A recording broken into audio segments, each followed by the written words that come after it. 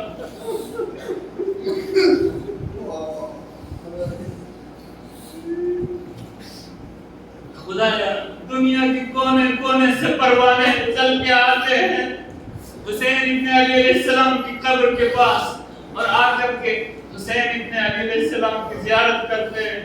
خدایا جب میں حاضر میں بہت سارے مومنین ایسے ہیں جنہوں نے حسین ابن علی علیہ السلام کی زیارت نہیں کی ہے.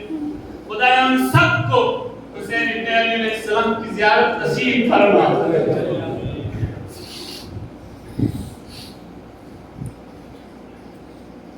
مجھے جہاں جہاں زیارت نصیب ہوتی تھی امام رضا علیہ السلام کی ظریف کے پاس، نجف میں حضرت امیر المومنین علی بن ابی طالب علیہ السلام کے پاس، اپنے علاقے کے بزرگ مجھے یاد آتے تھے جو ہمیشہ یاد کرتے دعا کرتے خدایا ہمیں زیارت نصیب فرما. لیکن حالات کی وجہ سے غربت کی وجہ سے تو میں ہمیشہ دعا کرتا تھا یا حضرت امیر المومنین یا علی بن ابی طالب یا حسین ابن علی یا امام رضا اپنے چاہنے والوں کو بلا لیجیے اپنی زیارت کی. اور انہی میں سے ایک بزرگ وہاں پر گئے اور یہاں پہ یہ کیا کرتے تھے مجلس میں نوحہ پڑھتے تھے نعت پڑھتے تھے پھر دعا کرتے تھے خدا حسین کی زیارت نصیب فرما.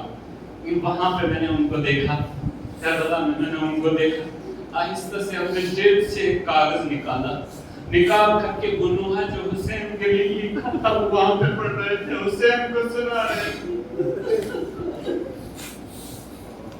اسی طریقے سے ایک زاہد کو دیکھا کہ جو نجف سے کربلا کی طرف ہمارے ساتھ رواں دواں تھا.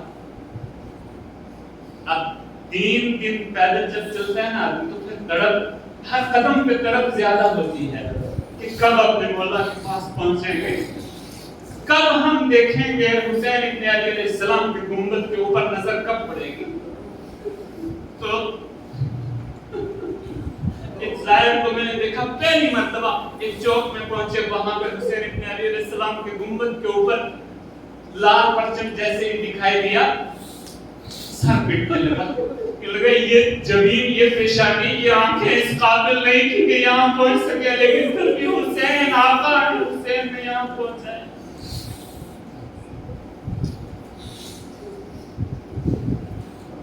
ہر مومن خدایا ہر مومن یہ چاہتا ہے کہ حسین ابن علی علیہ السلام کی مقتل گاہ کی زیارت کرے. خدایا ہر مومن یہ چاہتا ہے کہ اس جگہ کو دیکھے جہاں پر, جس جگہ کو قلعہ زینبیہ کہا جاتا ہے, جہاں سے بہن کھڑے ہو کر کے اپنے بھائی کو کرتا ہوا گلا دیکھ رہی.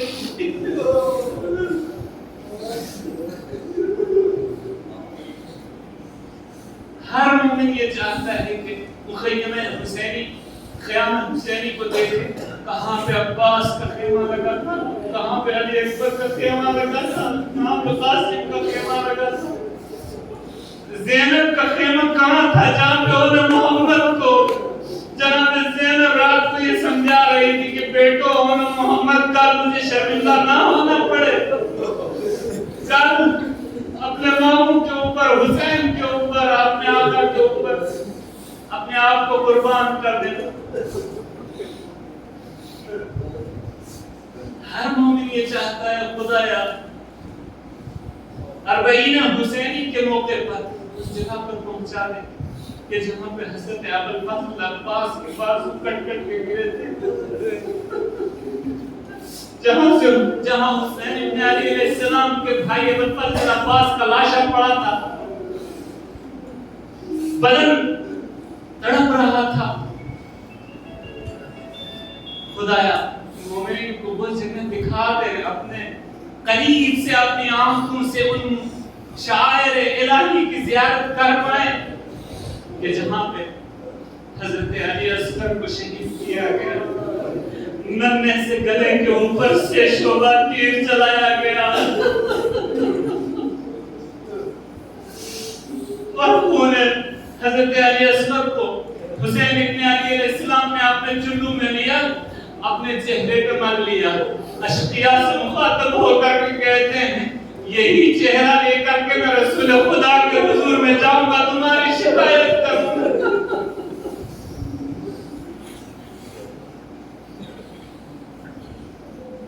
انا للہ و انا الیہ راجعون۔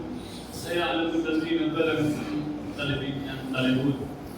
نہ جانے میں مصیبت سوچ کر کے آیا تھا جناب سکینہ کی یا حضرت علی اصغر کی مصیبت پڑھوں گا، لیکن شرمندہ ہوں کہ دوسرے موضوع میں چلا آیا اور اصلی مصیبت نہیں پڑھ پایا۔ خدایا ہماری اس مختصر سی عبادت کو قبول و منظور فرما۔ خدایا سارے جوانوں کو، سارے آزاداروں کو، سارے بزرگوں کو حسین ابن علی علیہ السلام کی زیارت نصیب فرما۔ خدایا حضرت امیر المومنین علی ابن ابی طالب علیہ السلام کی زیارت نصیب فرما۔ خدایا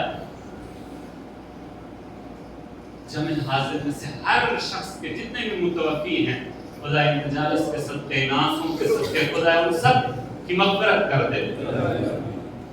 خدایا جمع حاضر کے مورد نظر جتنے بھی بیمار ہیں خدایا ان آنسوؤں کے صدقے میں، ان آنسوؤں کے صدقے میں ان تمام بیماروں کو شفائے کامل و عاجل عطا۔ خدایا جمع حاضر میں ہر ایک شخص سے برائی کرنے کی توفیق کو سلب کر، ہمیشہ اچھائی کرنے کی توفیق عنایت فرما۔ خدایا نیک و پاک و پاکیزہ بننے کی توفیق عنایت فرما۔ خدایا محمد و آل محمد اور خاص طور سے شہداء کربلا کی بتائی ہوئی سیرت کے اوپر چلنے کی توفیق عنایت فرما۔ خدا امام الزمان کے ظہور میں تعظیم فرما، ہم سب کو ان کے آواز و انصار میں شامل فرما، ہمیں ویسا بنا دے خدا ہے کہ جیسا تو چاہتا ہے۔ یا رب الحسین بحق الحسین اشف صدر الحسین بظهور الحجہ۔ اللهم تقبل منا هذا القليل، اللهم تقبل منا هذا القليل، اللهم تقبل منا هذا القليل برحمتك